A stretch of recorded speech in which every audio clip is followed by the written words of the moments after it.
Oh, and we are in. We are ready. We are locked in. Sorry, there was an echo there. Locked in. Let's go. Manly P. Hall. We're going to finish this chapter. Chapter 4. It started off as a little Atlantis-y. Then it got more mythological-y. Talking about solar heroes. But let's do it. If you want to help out these streams, consider giving a one-time donation via PayPal or becoming a YouTube member, or even looking at those crypto coin wallets in the description. Because I hate taxes. Welcome to everyone in the chat. We have Esoteric Programmer, Tyler, Nulu, Bob, Shid 9083, another guy. Is Necrodancer here? Well, even if he's not here, shout out to Necrodancer, MVP, as well as Tyler. Based Boys. Esoteric Programmer, your friend is getting you a $500 book. Which book is that? Oh, the Manly P. Hall Diamond Jubilee Edition. Based, very based. You get all the sexy pictures. All of the pictures like these, but then you get the full color ones that are even sexier. And I think there's that one page where it has the Shakespeare and Francis Bacon overlay. That's great. That's great. Anyway, let's just jump into it, guys. Oh, hello. Nathan Scott dropping $1 USD. Thank you, Nathan. Oh, Panglos is here as well. Excelente. Now we gotta learn about Adonis. Adonai. That was really interesting that he said before Adonis is Adonai in the Jewish pantheon, because you see the term Adonai in a lot of Kabbalah. Adonai meaning just Lord, because the actual name of God was so sacred, they didn't want to say it, so they would just call him Lord or Adonai. But then even Adonai became, we're not even allowed to say that. So, going back to the real Adonai, Adonis, the big, sexy solar hero. Adonis was originally... Goddamn, my chickens are squawking in the back there. If you can hear them, I apologize. Girls, you've been fed. Adonis was originally an androgynous deity who represented the solar power, which in the winter was destroyed by the evil principle of cold. The boar. Did we read some of this? Oh, we'll just go through it again. After 3 days, months, in the tomb, Adonis rose on the 25th day of March amidst the acclamation of his priests and followers. He is risen. So we got another solar hero resurrection story here going on. Let's go. Perennialism. Let's go. Adonis was born out of a myrrh tree. Very symbolic. Love myrrh. Love the incense. Incense, not incest. Let's go. Although we are talking about Greek gods here. Myrrh, the symbol of death, because of its connection, and the process of embalming, was one of the gifts brought by the 3 magi to the manger of Jesus. That's interesting. Because it could be that, the symbol of, the gold, myrrh, and frankincense is actually symbols of the pagan traditions. Because it's the Magi who? The Zoroastrians. So it's that confirmation is really a continuity of the pagan world into the Christian world. Christ isn't a erasing of the pagan world, it's a synthesis of the pagan world into one thing. Beautiful. Beautiful. A continuity, a pure continuity. Ooh, howdy, Outtuition and Voices in the Wilderness. Welcome, welcome. Hashem, which Orthodox Jews used to refer to God, literally just means the name. Yeah. I mean, yeah. Exactly. I want to comment on the tetragrammaton thing. How they would just say the tetragrammaton would refer to the 4-lettered name, because they didn't want to actually say the name, so they would just say 4-letter name. Good times. Abbas collab when he gets back to me. So I got any update on the Abbas collab for Pangloss there, he asked. That was me and American Esoteric were talking, and then he'd drop some stuff and was just yo, call me when you've got time. And I'm like, Colin. And then he got in contact with, so Abbas finally, because Abbas just doesn't use Twitter or anything and because YouTube doesn't have DMs anymore, it was just such a pain to get a hold of him. So what he did is, through Substack, he got a hold of a guy who got a hold of American Esoteric and got his email. And then American Esoteric gave me the email. And so I finally got in contact with Abbas. And so apparently the reason why Abbas hasn't been posting much recently as well is because he is a little bit sick. He's just been recovering. So he's like, you know, glad to connect with you guys, but I just need to recover a bit more, and then we'll get on it. So we've connected. Me, American Esoteric, and Abbas, we've all connected now. We're all connected up. So we're just waiting for him to get his vril back, and then we'll do the interviews and start dropping some content together. Richard No Cardpool says another guy. Yeah, maybe we should. Let's do it. Let's get these babies out. Also, hello, Kimberly and Nick D. Nick D. The name that can be named is not the everlasting name in it. Yes, exactly. Okay, Cardpool guys. Everyone get your remote viewing skills ready. Big Hole Art, welcome. Yeah, Big Hole Art, Hanged Man. I haven't even drawn, bro. Hold up.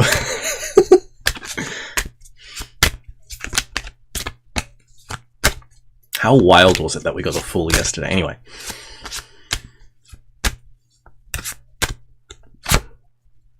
Okay. Okay, this is interesting. I've drawn the card.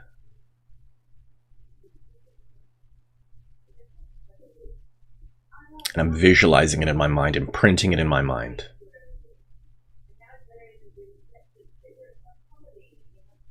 So you're all trying to guess what this card is. And not just guess, to use your remote viewing. What was the card I just drew?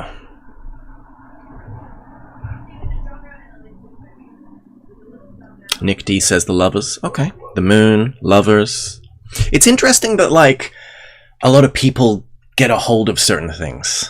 Panglo says the Wheel, so card number 10. Devil, we got World. Okay. Well, the Sun. Keep dropping your guesses, and we'll come back to it intermittently. Black Hole, Sun, PP, come. The mysteries of Adonis. The neophyte passed through the symbolic death of the god, and raised by the priests, entered into the blessed state of redemption, made possible by the sufferings of Adonis. Nearly all authors believe Adonis to have been originally a vegetation god. Okay, that's interesting. Directly connected with the growth, because that's just it. Vegetation, grain, growth, grain, seed. Seed, what's the seed of man? Sexual force, the sexual energy. Anyway, growth and maturing of flowers and fruits. In support of this viewpoint, they describe the gardens of Adonis, which were small baskets of earth in which seeds were planted and nurtured for a period of 8 days. When those plants prematurely died for lack of sufficient earth, they were considered emblematic of the murdered Adonis. Interesting. And were usually cast into the sea with images of the gods. Very interesting. Everyone's dropping their guesses. Magician. We got a hermit in here. Coco says it has 2 people. Tao, I don't know, I'm sleep deprived, says Kimberly. It's okay. Someone's going for Temperance. Hierophant, we got going. Okay, let me... I'm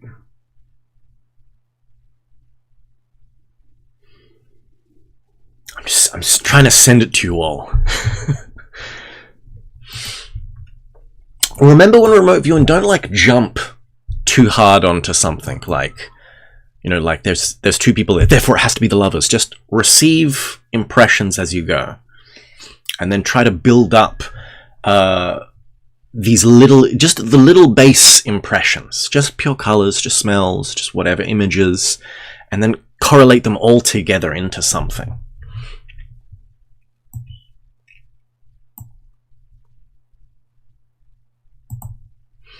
In Phrygia, where was ancient Phrygia?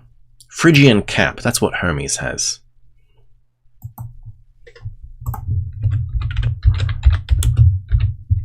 Just want to know where, how close that was. Phrygia, okay. Ancient Phrygia. So part of Anatolia where Turkey was. Very interesting. So we got the Greeks.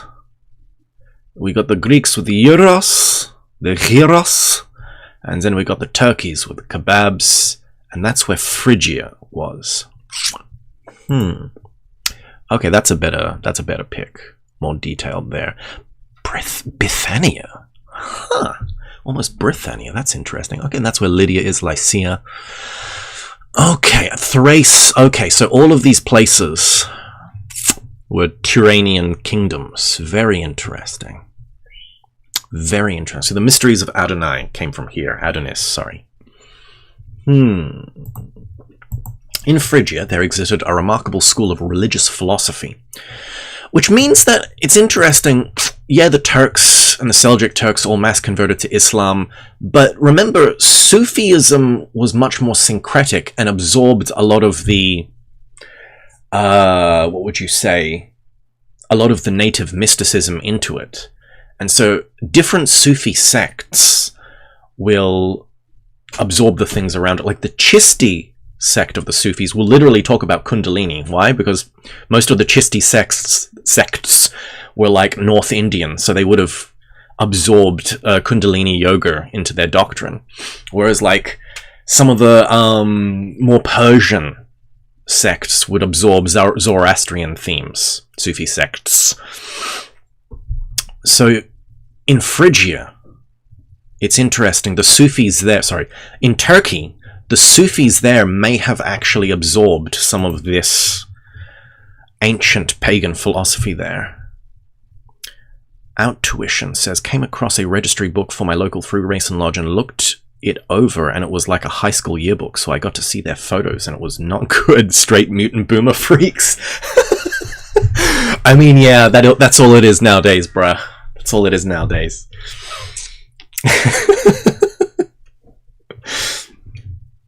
What's up with the black cube for Muslims? That's the Kaaba. So that's actually one thing that I would like to study more, because the Kaaba is pagan. It's pre-Islamic. What the Kaaba is a holy site that was pre-Islamic, and there used to be pagan statues all around it. And what it is a temple inside. There's a temple inside, and when the whole thing in Islam is they say this is the first temple that ever existed on Earth. Because Islam has a weird perennialist quality to it. Like if you ask an Islamist or a Muslim, like, where was Islam before Muhammad? They would just be like, what?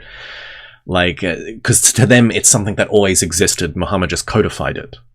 So they're kind of perennialists in that way. So to them, and it's weird because like nowadays, you know, Islam we have nowadays comes off of a backburn of, in modern times, they all became very fundamentalist. And so when we look at Islam, we see them, you know, blowing up, you know, Buddha statues and things like that. They were very syncretic back in the day. And, you know, they would let a lot of things hang, like back in the day, back in the old Sultanate's day. So it's one of those things. The Black Cube is actually technically a pagan site, but when Muhammad came and took it over, it was like, this is the first temple that God ever built on the earth. Protect it. And then of course, they destroyed all the pagan statues. But there's still, I've never been to Mecca, but I've met a guy and he was like, yeah, when he went to do what's the thing called? The Hajj? What's the thing where they all go on a pilgrimage to Mecca? And he said, when you go into the pilgrimage of Mecca and you all do the thing around the Kaaba, that's just one of, is it like 12 different things you have to do? There's one where it's like you go to this statue here, and there's one where you go to like a pillar that represents something, and everyone has to throw a stone at the pillar. And there's all these different things you do, but there's one where there's all these statues, and it's like there's Moses and Abraham, and it's really interesting. Anyway, there's a whole kind of mysticism behind that, which is very interesting. But the Kaaba is a very interesting thing. It's not Saturn worship. It's the first temple, supposedly, that was ever created on Earth.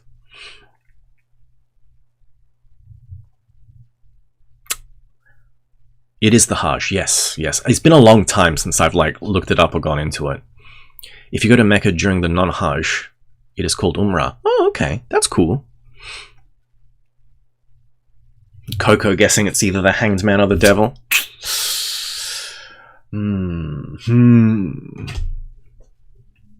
Japan's Meccas are so much more cool than Muslim Meccas. That's pretty funny, Coco. I just got that. I was like, what? Japan has a Mecca? And then I thought, oh, Mecca. Yeah, okay. Yeah, I get you. Bruh. Oh, Brandon Hermosillo. Hi. Hi, Brandon.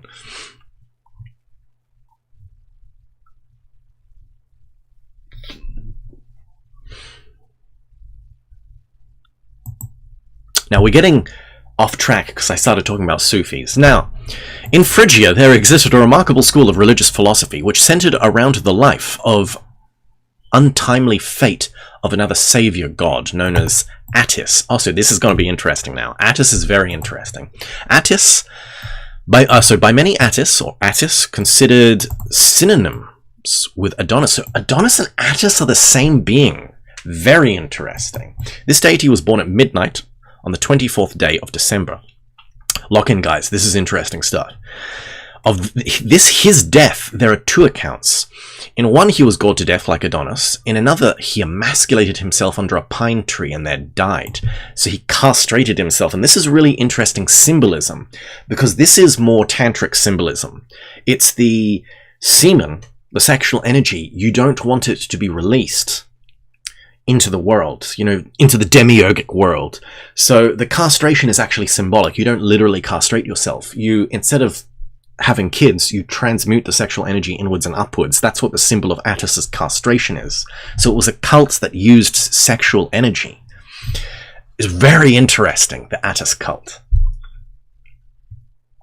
Of course, it would degenerate and become a literalist eunuch cult in later times, but I think in its original state, it was something very interesting. Out tuition. Not gonna lie, I do not F with the public broadcast of Muslim prayers 5 times a day. Like my brother in Muhammad, I can set a reminder on my phone these days. That's pretty funny. Shid says, it'll be crazy if it's the Fool again. Okay, I'll give you a clue. It's not the Fool. It's not the Fool. Attis got done dirty by Sybil. Yes, he did. Voices says, it was weird to experience the Azan in person, Azan call to prayer. I went to Turkey and heard it. Definitely felt further from home than ever before. I went to Mumbai once, and you know, you'd wake up to the calls to prayer. It was interesting. For me, it was because it was a religious thing. It had a different kind of connotation to it, so it didn't like bother me as much. Esoteric Programmer says, I see the Emperor or Justice now. Okay, interesting. Now, so his body was taken to a cave by the Great Mother Sybil, where it remained through the ages without decaying. Very interesting. He immortalized. So this is a female goddess taking a dead male god somewhere to preserve his body. Isis and Osiris much? PP big.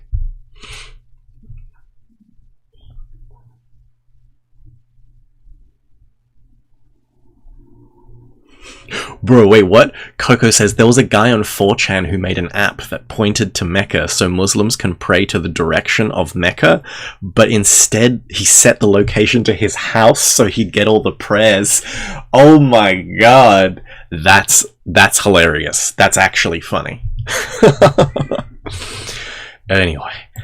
So, to the rites of Attis, the modern world is indebted, or the symbolism of the Christmas tree. Oh, because of the pine tree. Oh my god.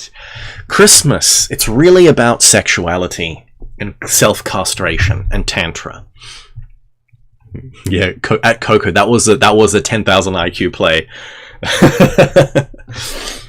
Ritualistically using Muslim prayers as a kind of ceremonial magic to self-deify yourself and crystallize an astral body. Nathan Scott, is it possible that everyone is effectively pulling their own tarot card? from a mental deck while attempting to RV. I mean, that's why there are RV techniques. It's to filter out your mind trying to kind of go for it.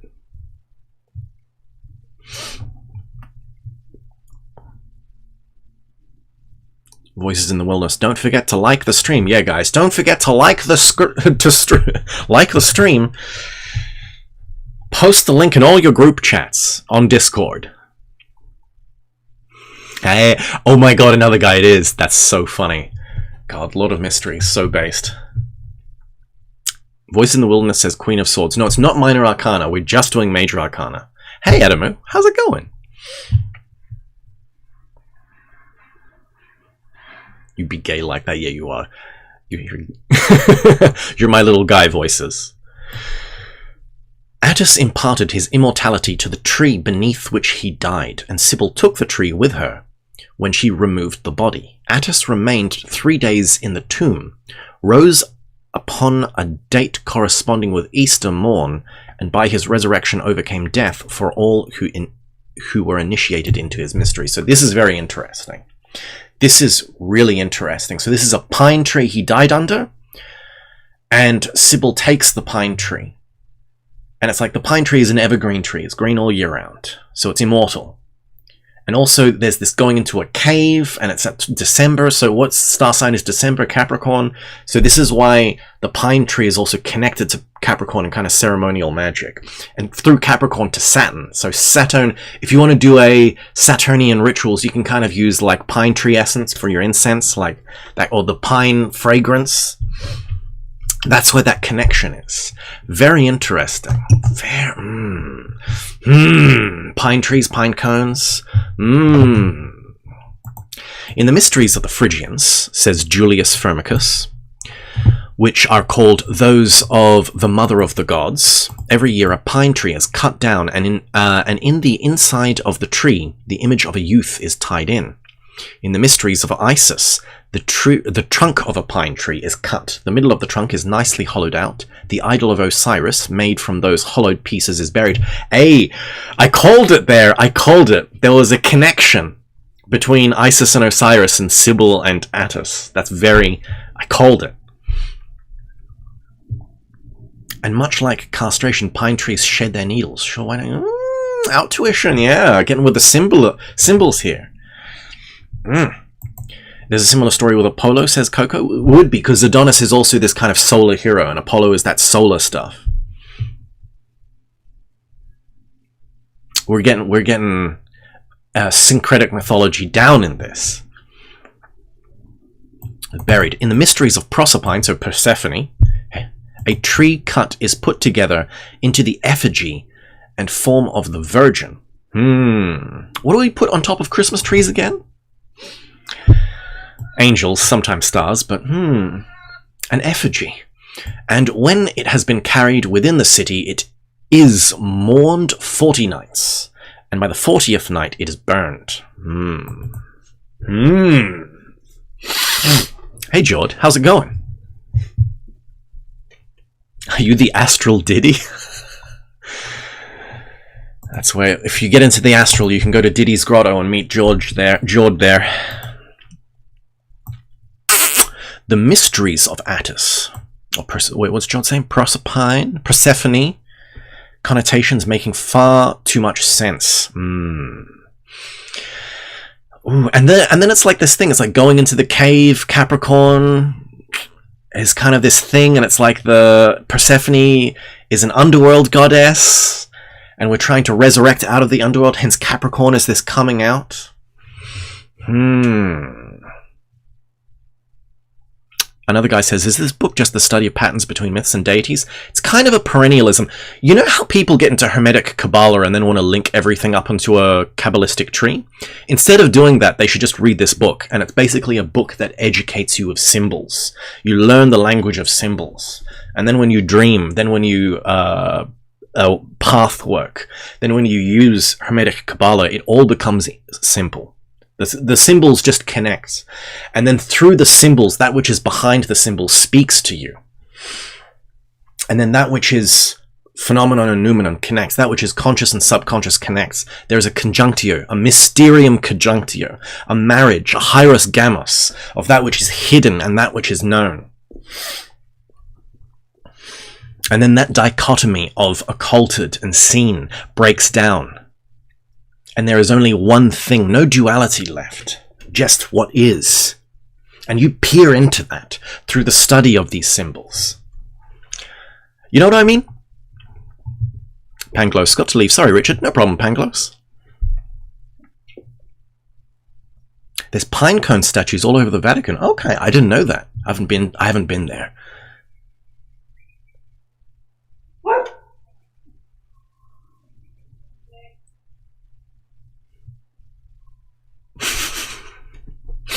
Another guy's just like, I guess. Bruh. It's important, okay? This is important study. Now, after being baptized in the blood of the bull, ooh, baby.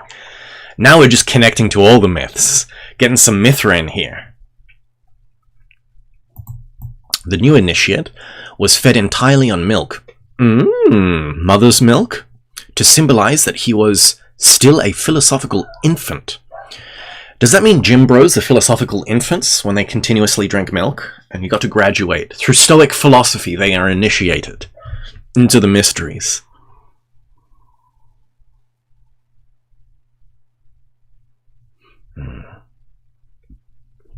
Big Holart, I'm in the Vatican right now. You're in the Vatican right now? Damn. Don't get kidnapped. Like that one girl. What was her name? The friggin'... girl who was just randomly walking around the Vatican one night, and then she just got, like, she just disappeared, and there was that whole kind of thing. Cause our milk is universal. Freaking hell, Coco.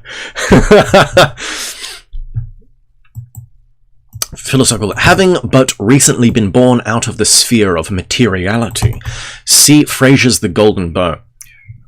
So this is interesting.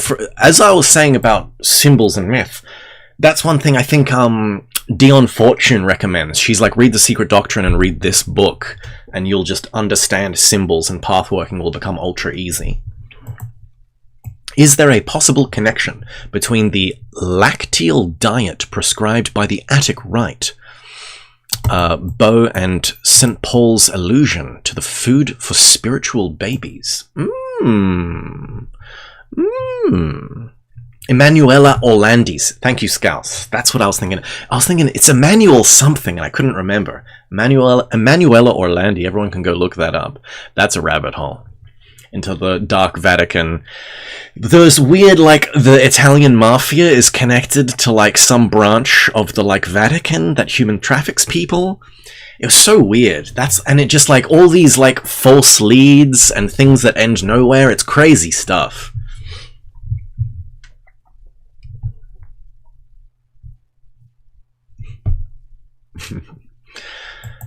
Sallust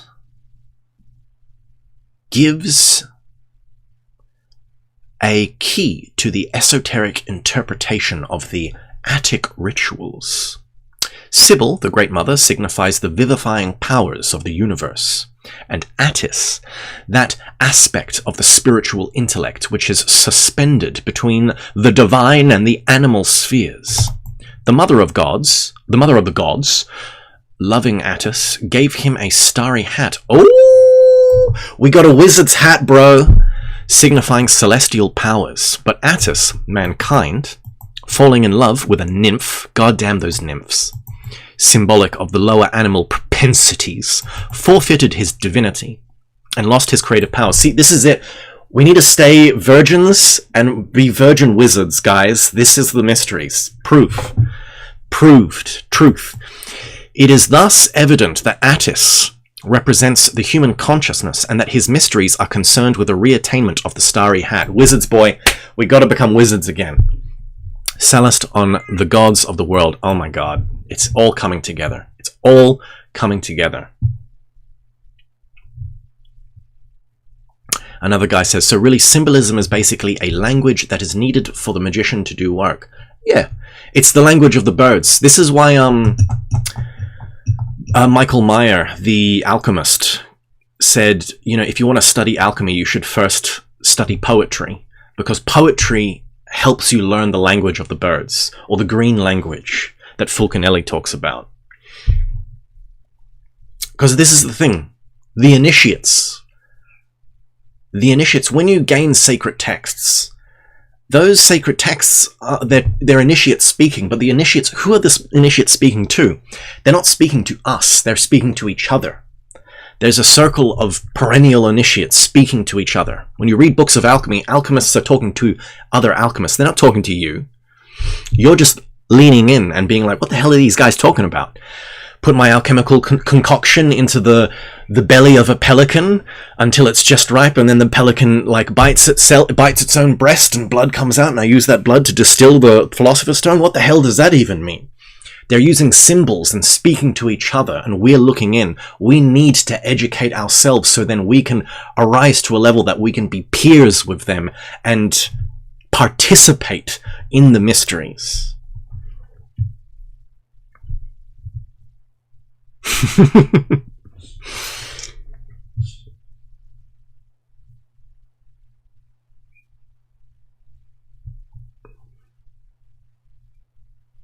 Coco says, reading from people in the past is similar to speaking to the dead or people from the past. It's the truest form of time travel. Based. Exactly.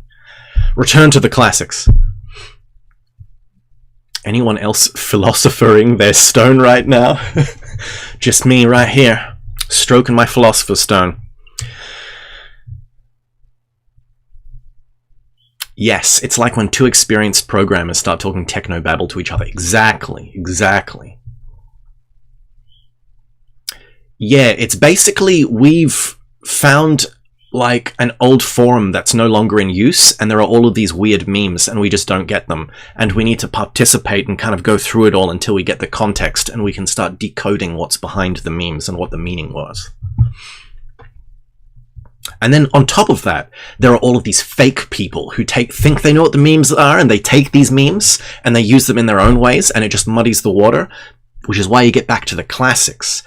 How they were using these symbols, these memes, all in their original context.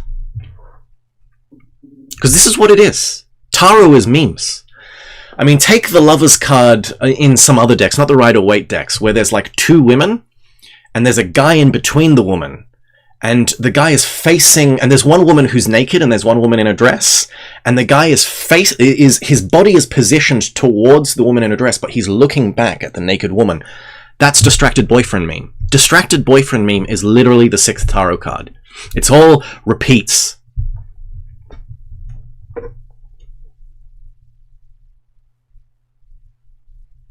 The Heilig can't meme. Exactly. Exactly. Now, let's lock back in. The rites of Zabasius. So Zabasius is like this weird god. Let's hear him. Let's see what Manly P. Hall says about him. Zabasius were very similar. The rites of Zabasius were very similar to those of Bacchus, and it is generally believed Zabasius that the two deities are identical. That's interesting. I think at one time the Romans thought the Jews worshipped Zabasius.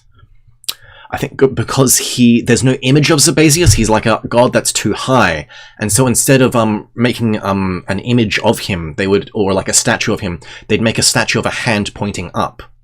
So instead of representing the god, it's just a hand pointing up, and then it's like the Romans thought they were worshipping a hand, and I think the Jews did something similar at one point, and there was this crossover.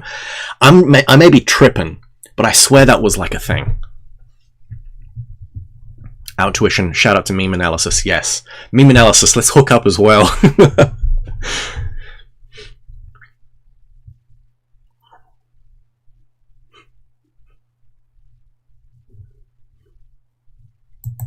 Now, Bacchus was born at Zabasius, or Sabaoth.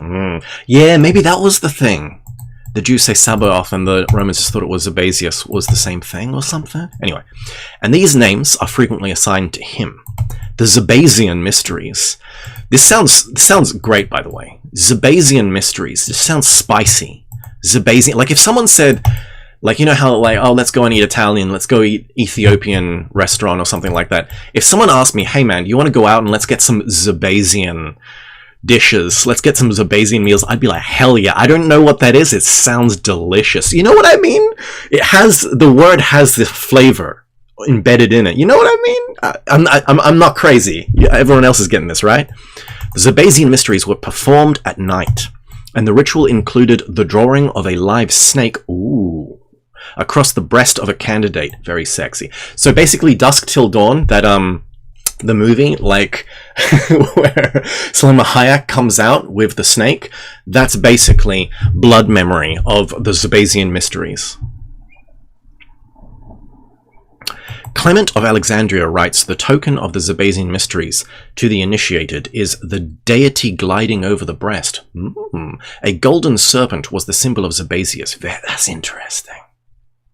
That's interesting. So the serpent is something... Trouser snake. That's funny, Kimberly.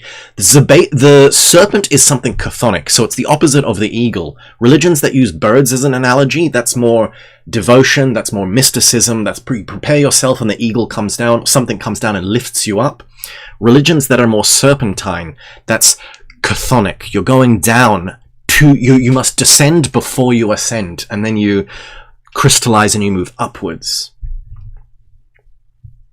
Richard, how do you interpret people always saying Christ and NDEs and not gods? Psychocultural reasons? Psychocultural reasons, 100%. 100%.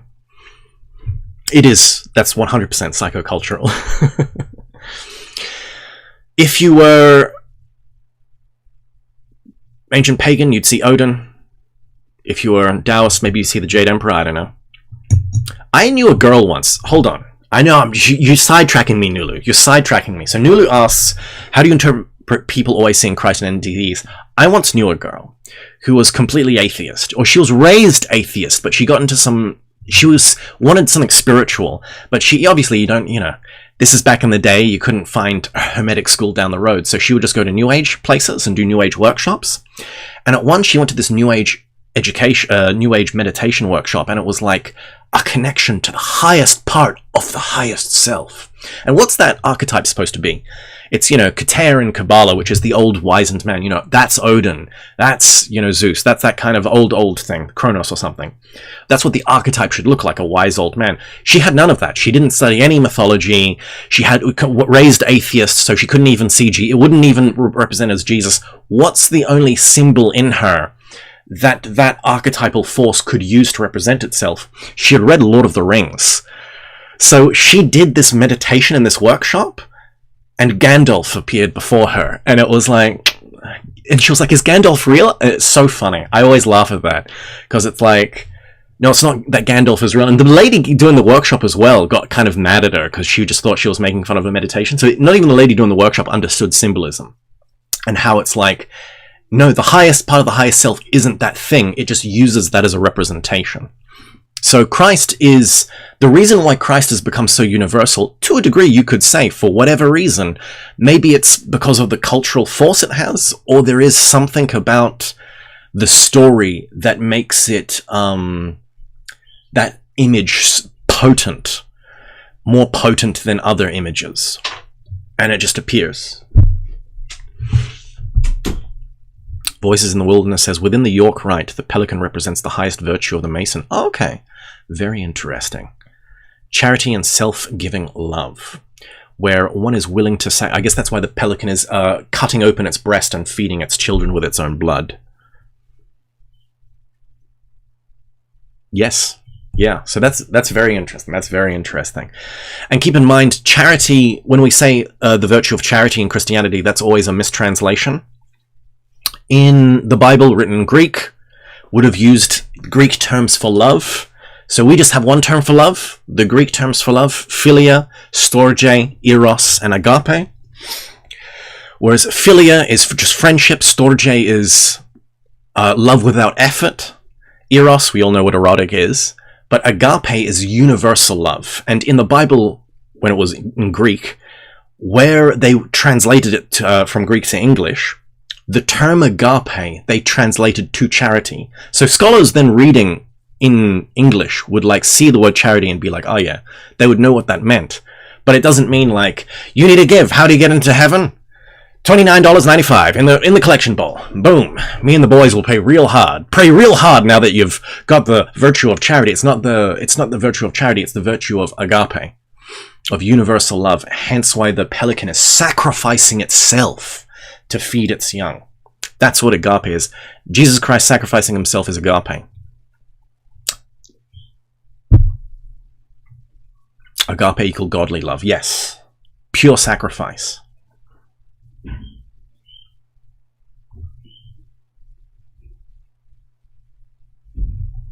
Now we're getting sidetracked. Let me keep going on these serpentine mysteries. Gold serpent was a symbol of Zebasius, because this deity represented the annual renovation of the world by the solar power. The Jews borrowed the same Sabaoth. Okay, so Manly's claiming that Sabaoth was actually a...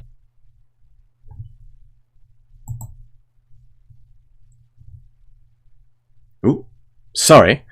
Did we drop? Are we back? I think we're back. Oh god, that's scary. Whenever that happens, I'm just like, no! Okay, we're back. We're back. Army of the Voice, let's go.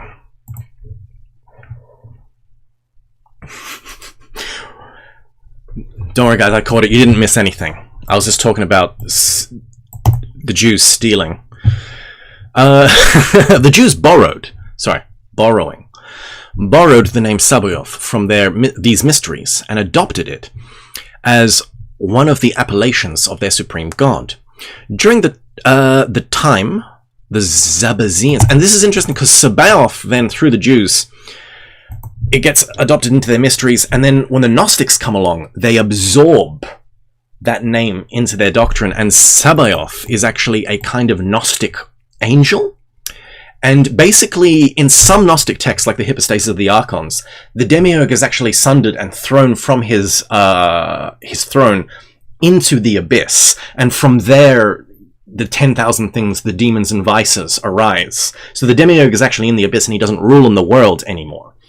But God is transcendent and cannot come into the world, and their throne is empty, so who has to take it? So one of the Archons gets converted and is like, oh, I repent, and actually converts from being an Archon into an angel that serves the Most High. And in the Hypostasis of the Archons, that's Sabaoth. So this is interesting. So Sabasian mysteries get absorbed into some Gnostic Christian, into some Gnostic kind of Christian cult there. The guys who wrote the Hypostasis of the Archons. Something very interesting there. Yeah, Jews stole. Stream immediately shuts down. We can't talk like that anymore, guys.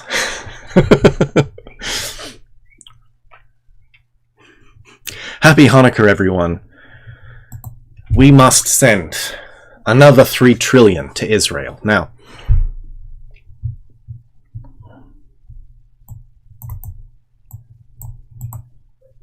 during this time, the Zebasian mysteries were celebrated in Rome. The cult gained many votaries and later influenced the symbolism of Christianity. Yeah, so this is where I'm getting my...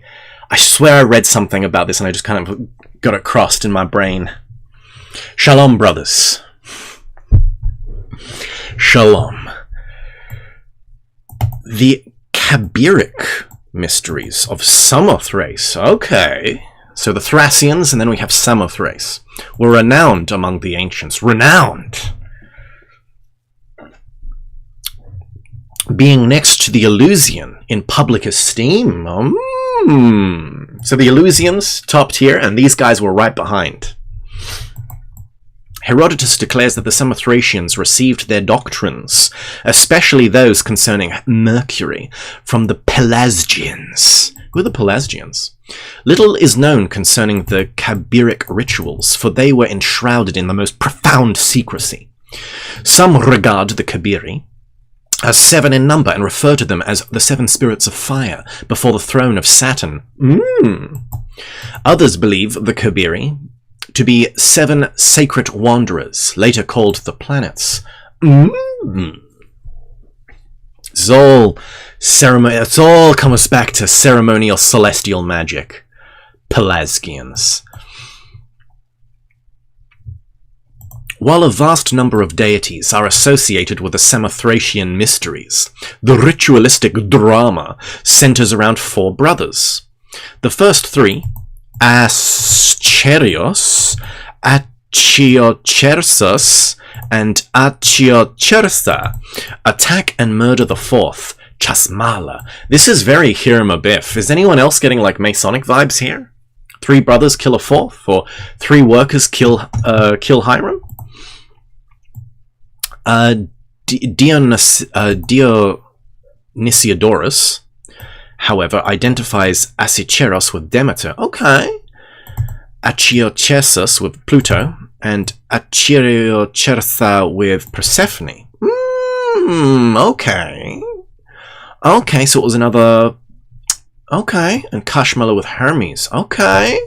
Alexander Wild notes that in the Samothracian ritual, Cadmillus is made to include the Theban serpent god Cadmus. Ooh! Oh my god, this is layering so much pee-pee big into my pee-pee right now. I'm throbbing. Voices in the Wilderness. The Pelasgians were an ambiguously defined pre-Hellenic people of ancient Greece, of the Aegean region. Okay, that's interesting. Described by the classical writers like Homer and Herodotus as ancestral indigenous Greeks. Oh, okay, so the Samothracians then were a different people that were connected to the Greeks. So they weren't really barbarians. Through descent, they were connected to the Greeks, so that at least that's how the Hellenic Greeks saw them. And this is interesting. So a part of their mysteries seemingly had this Hiram Abiff quality to it, but also it has a connection to the Persephone going to the underworld with Hades myth, which is also connected to Cadmus, which he then connects to Thoth in Egypt. So Cadmus is a very mercurial Hermes character. That's interesting. That's interesting. The Hermes of the Greeks and the Emph or Asclepus of the Alexandrians. So Emph must be Egyptian, and Asclepus is the son of Dionysus, medicine god? Alexandrians and the Phoenicians. Here again is a reception of the story of Osiris, Bacchus, Adonis, Balder, and Hiram Abiff. There we go, guys. I called it. The worship of Attis and Sibyl was also involved in the Samothracian mysteries. In the rituals of the Kibiri is to be traced a form of pine tree worship. So they got the pine tree as well. Lay it down, baby. For this tree, sacred to Attis, was first trimmed or circumcised into the form of a cross. Ooh. And then cut down in honor of the murdered god, whose body was discovered at its foot. Circumcision. Circumcise your trees. If you wish to inspect the orgies of the Corybantes, writes Clement, then know that having killed their 3rd brother, they covered the head of the dead body with a purple cloth, crowned it, and carrying it on the point of a spear, buried it under the roots of Olympus. These mysteries are, in short, murders and funerals. This anti-Nicene father, in his efforts to defame the pagan rites, apparently ignores the facts that, like the Kabirian martyr Jesus Christ, was foully betrayed, tortured, and finally murdered. And the priests of these rites, who are called kings of the sacred rites, by those whose business it is to name them, give additional strangeness to the tragic occurrence by forbidding parsley, with the roots from being placed on the table. For they think that parsley grew from the Corbantic blood that flowed forth. Plants nourished with the blood of men, just as the women in celebrating the Thixmorphia abstain from eating the seed of the pomegranates, which have fallen on the ground, from the idea that pomegranates sprang from the drops of blood of Dionysus. Oh, baby. These Corbantes also they call Kabiric, and the ceremony itself they announce as the Kabiric mysteries. Oh my god, this is just... I'm throbbing right now, guys. I don't know if this is getting anyone else just maximally stiff, but I love this stuff. I love this stuff. I don't want to be that guy, but Esculapius or Esculapius. Okay. No problem, voices. No problem, voices. Now, the mysteries of the Kabiri were divided into 3 degrees. The first of which celebrated the death of Kashmala at the hands of his 3 brothers, the second the discovery of his mutilated body, the parts of which had been found and gathered after much labour, and the third accompanied by great rejoicing and happiness, his resurrection and the consequence salvation of the world. The temple of the Kabiri at Samothrace contained a number of curious divinities, many of them misshapen creatures representing the elemental powers of nature, possibly the Bacchic Titans. That's interesting. There's death and resurrection all over the place, baby. Yeah. It's hard because the word Kabir means initiate, but like, I swear that's from Islam or another tradition?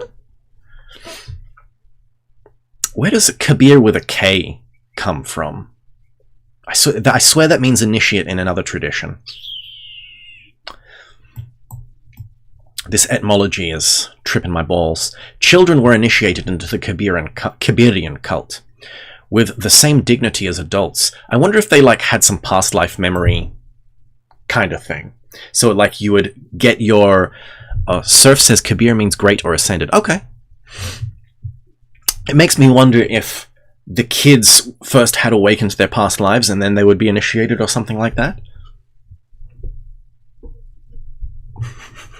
Enough of the resurrecting miracles. Where is the space-cutting and planet-destroying feats? We're getting to that, another guy. We're getting to that. And criminals who reached the sanctuary were safe from pursuit. Yes. The Samothracian rites were particularly concerned with navigation. The Dioscuri, Castor and Pollux, or the gods of navigation, that's interesting, being among those propitiated by members of that cult. Cult of twins. The Argonautic expedition, listening to the advice of Orpheus, stopped at the island of Samothrace, where for the purpose of having its members initiated into the Kabiric rites. Parsa the Persian. Hi, Richard.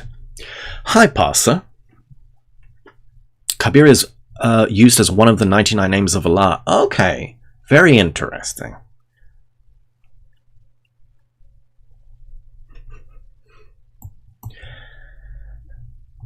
Herodotus relates that when Cambyses entered the temple of the Kabiri, he was unable to restrain his mirth, at seeing before him the figure of a man standing upright, and facing the man, the figure of a woman standing on her head.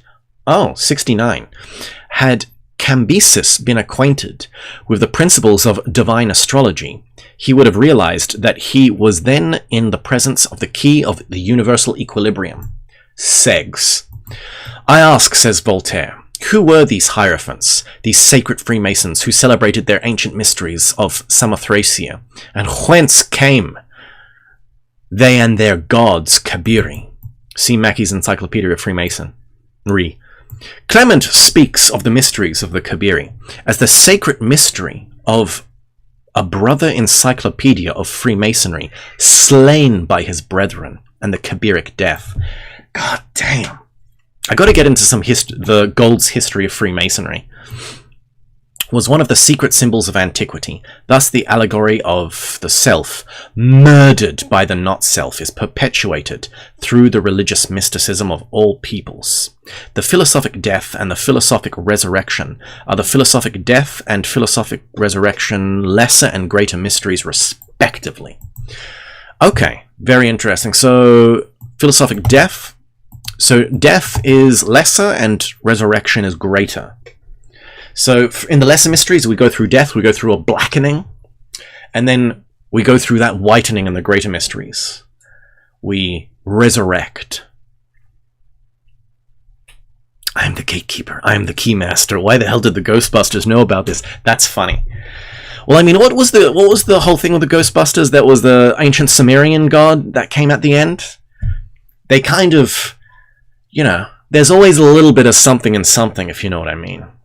Even when something gets as base and normie as a Hollywood movie, the mere fact that they have to, like, put something in there, it's a callback. Even if it's so watered down, there still is some grain there. Like Ghostbusters, Big Trouble in Little China. They've all got that, a little flair to them, don't they? This magical flair, which you just don't get nowadays. See, back in the 80s, it was fine to just be like, magic exists randomly. Like, Liar, Liar, where Jim Carrey is forced to tell the truth. What's the point of that story? It's not like he got some dysfunction, or he was poisoned or something, or he got a neurotoxin. It was literally his son made a wish, and magic is real sometimes, and now he can no longer lie. It's like, that's what the 80s movies were founded on. Magic is real sometimes. Now, curious aspect of the dying god myth is that of the hanged man. The most important dying god example of this peculiar conception is found in the Odinic rituals, where Odin hangs himself for 9 nights from the branches of the world tree, and upon the same occasion also pierces his own side with the sacred spear. How very Christic. As the result of this, I remember what's the Survive the Jive guy did like a really cool rune documentary, and he found like one stone in Britain where there was like a Christ hanging from a tree, and it was like the pagans who would have been early converted to the pagans who would have early converted to Christianity there would have just synthesized Christ with Odin, and they had like Christ hanging from a tree kind of thing. And I'm like, very based.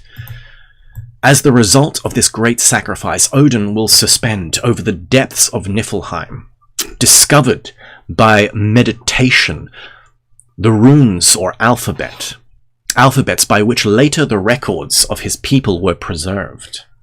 It's very interesting, because in some traditions the runes themselves actually come out of Gununga Gap, and then they're sealed away, so they come out of the void themselves. The runes are actually primordial, and that's where they actually come from, and we get them through Odin, who is able to take them out of the Well of Mimir, who's a dark elf, by the way. Dark elves. Those dark elves. Send another 3 trillion to Niflheim. Now, Niflheim.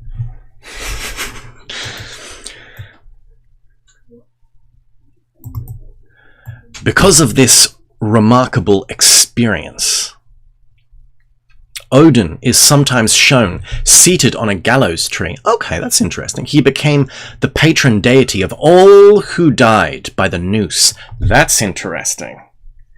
That's interesting. Esoterically, the hanged man is the human spirit, which is suspended from heaven by a single thread. Very interesting.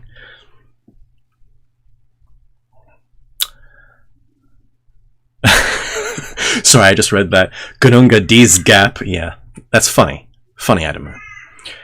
Another guy says, didn't Odin sacrifice himself for himself only? How would you... Yeah, well, that's an interesting thing. Because it's like, what does that mean, though? He sacrifices himself to himself. That's a very... What does it mean to do that?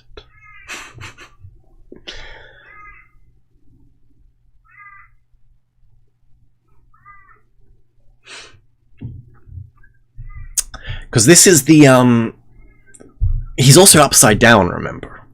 Hanging from the world tree upside down, he's doing a St. Peter, before St. Peter.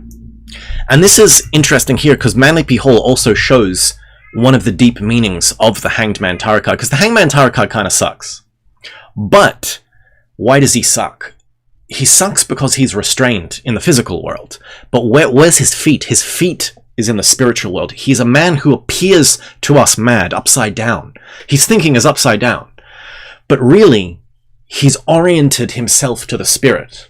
So he sees the world upside down because he's connected to the spirit world. He looks at us like, God, these guys are going crazy. He's actually connected to the source. So by a single thread, wisdom and not death is the reward for this voluntary sacrifice during which the human soul, suspended above the world of illusion and meditating upon its unreality, is rewarded by the achievement of self-realization. Based. Oh, hello, hold on. Coco, the Imaginarium of Dr. Parnassus, is all about the Hanged Man. I fucking hated that movie. I hated that movie with a passion. Oh my god. It's like, I know it's, yeah, but it's the last movie, and it's a good movie, and look, I love Lily Cole. I like all the actors in that movie, and I get it. It's just like, there are some themes in that movie and directions they go in that movie that just make me rage. Oh my god. Surf, I hate Giorgiani with the same passion. Look, you don't have to love Giorgiani. You just have to just listen to some of the interesting things he says about parapsychology.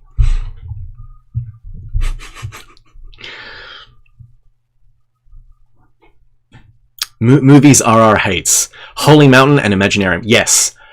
Oh, so Holy Mountain by frickin' Jodorowsky, Imaginarium Dr. Parnassus by what's-his-face, and Terrence Malick's movie Knight of Cups.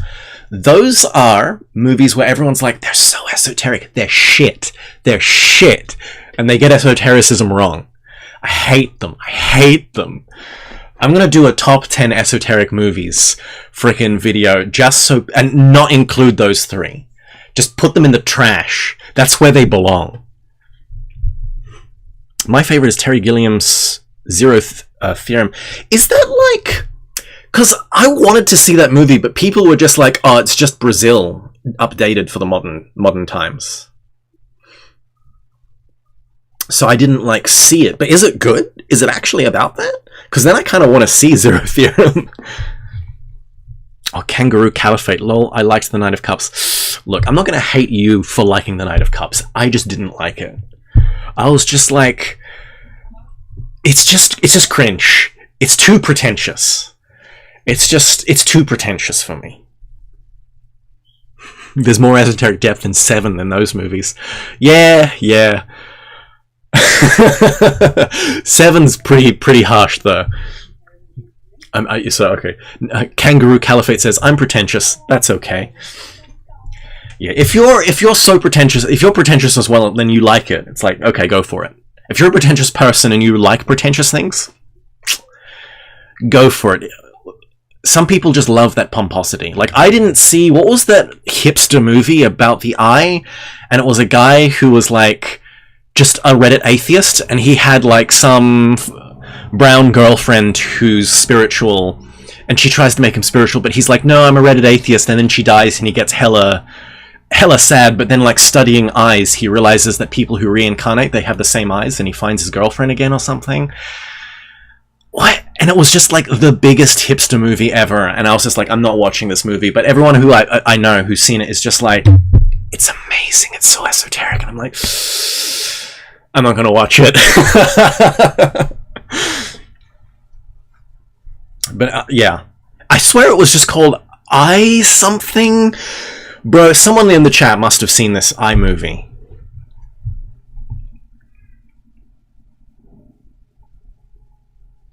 Can't tell if Quentin Tarantino is esoterically aware or just a degenerate weirdo. The thing about Quentin is so there's this weird education through symbols. He's not esoteric, but he's one of those guys who pays attention to movies, to framings, and he's watched so many movies and such variety of movies and so much symbolism that caked, because it's one of those things, esoteric seeds arrive to the public, even though they're warped and over these layers, that even someone who's evil can potentially, through accident, create good art. So he's just like such an autist and has absorbed so much symbolism that actually things come out in his movies. Archetypes actually are able to live and express through his movies in some ways, that it's like it bends back on itself and it comes through a little bit. Quentin is an initiate of the feet mysteries. Exactly. Initiation starts at the feet. That's a real line. In the Western mysteries, before we started going to the East and absorbing Kundalini Yoga and talking about awakening Kundalini, initiation begins at the feet. The new man, building the inner temple, begins at the feet. So actually, yes, actually real. Actually real.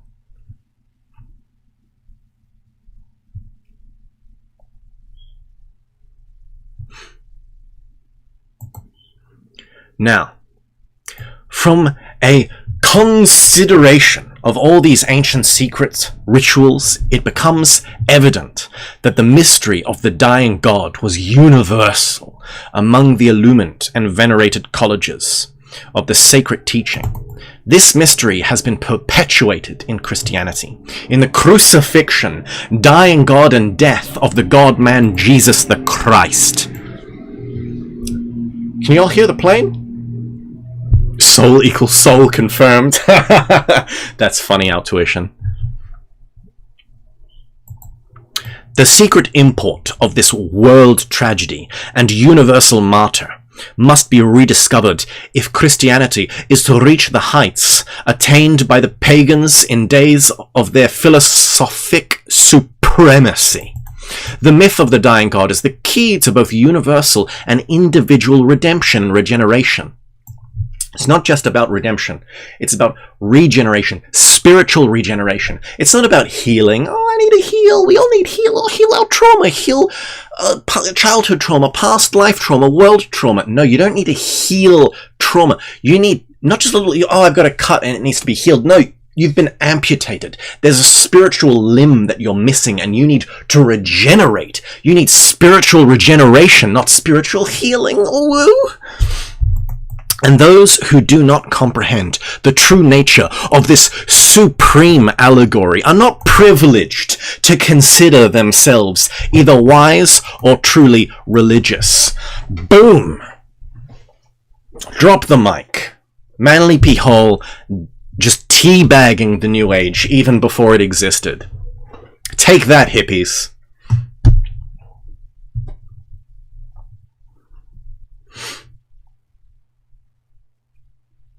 Another guy says, I don't think Christianity will reach such heights. Yeah, so here's the problem with Christianity.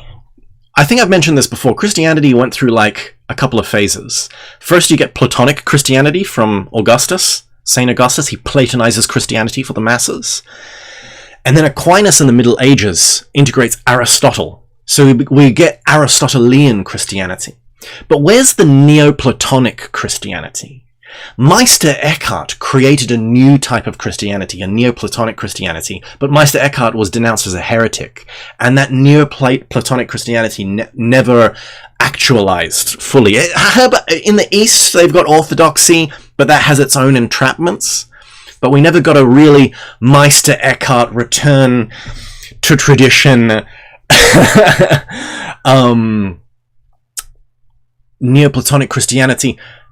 It arrives kind of in the Rosicrucian tradition. In the Rosicrucian tradition in the 1600s, you get Meister Eckhart, Jacob Boehm, Paracelsus, Western ceremonial magic, Italic Renaissance Hermeticism coalesce into the Rosicrucian movement. But you get filthy Protestants who are like, no, Bible only, because everything else is pagan. And then Catholics who are just autistic and scholaristic and just want to speak in Latin. And neither of those guys want to engage with this new project. So it's fallen to the wayside, and we ourselves must synthesize a new Christianity, a Hermetic Christianity. The Neoplatonic Christianity is a Hermetic Christianity within ourselves, one that's not just transcendent, but we feel an immanent God. We see within nature Venus reflected, and she speaks to us. Sophia speaks to us. You know what I'm saying, boys? We need to get back to Gnostic Christianity, where it's not just about pistis, faith. That redemption is through gnosis, through knowledge. Everyone should join my cult, by the way, if you like what I'm saying. The kingdom of God is within every man, exactly. But it's not just the kingdom of God is with every man. It must be realized. It must be created. We must find the castle, the interior castle within us, but it's old and worn. Castle Klingsor has a black magician in it, and we need to get in there like a knight with a sword. We need to cast down that black magician. We need to retake the throne, have the servants reordered, become king of our interior kingdom. This is what the Grail mysteries are. This is why the Grail mysteries are the mysteries of the West. The Grail mysteries synthesize the Christic mysteries and the pagan mysteries together. We must hunt for the Grail and return to our castle, cast down Klingsor, reclaim the throne, and get our hot Sophiac Guinevere wife from Avalon to, like, with her magic power, Kundalini powers, and then rule in this throne within this kingdom. That's what it's all about, boys. That's what the real mysteries is. You know what I'm saying? Join the secret chat. Everyone become a Gnostic Hierophant and join the secret chat. Become a cult of this new Gnostic Grail quest that we're beginning. Let's go. Thank you, Manly P. Hall.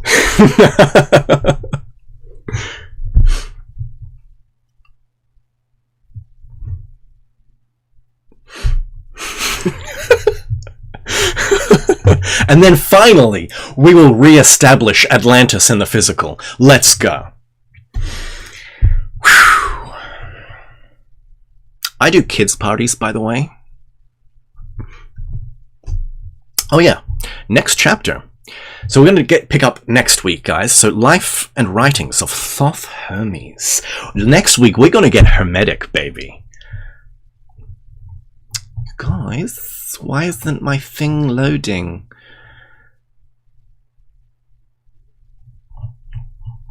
Doop doop doop doo, doop doop doop doop doop doop doo. Come on, okay. Yeah, that's right. That's right. I do. Yeah, I do weddings too. Hell yeah, let's get in it. Okay, so next week we'll come back with this.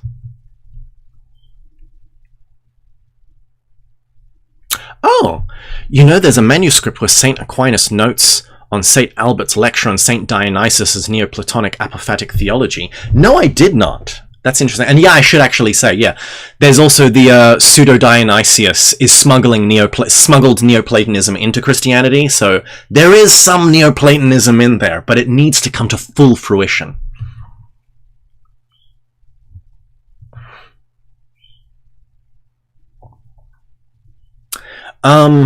Also, let us not all forget, before we leave today, everyone remember what you said? Because there was only one guy got it.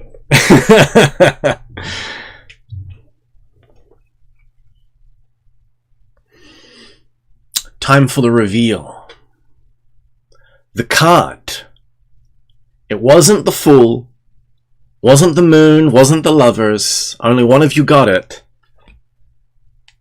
Justice, the Chariot. Sorry, fucking Justice. The Chariot. Not the Hermit, no.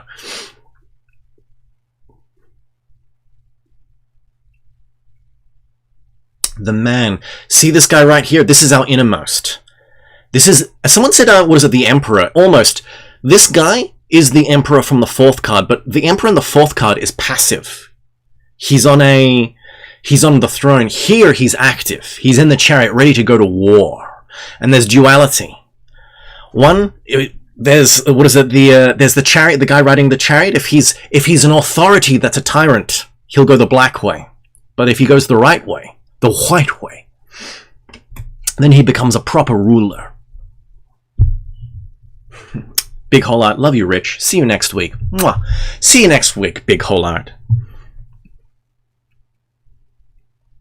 Sorry, sometimes I said Justice, but what was in my mind was Triumph. Sometimes this card's called Triumph. It's Triumph or the Chariot. Justice is friggin', well, in the Rider Waite it's like, what is it, 11. But usually Justice is 7. No, sorry, Justice is 8. Ugh, fuck, I'm getting my numbers mixed up. Anyway. Congratulations to the one guy that got that right. I'm pretty sure someone said chariot.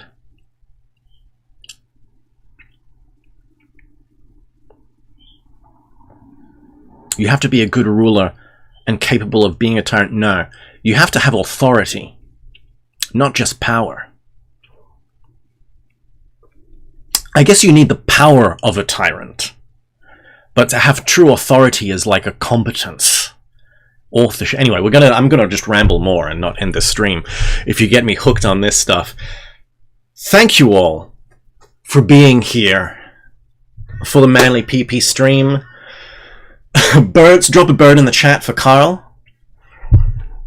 And I'll see y'all next week for the next chapter where we'll get hermetic. We're going to get some emerald tablets out. We're going to slap our big fat tablets on the table and we're going to give it a read. We're going to Egypt. We're getting hermetic. We're going to get alchemical. We're going to do it. Let's go. See you next week.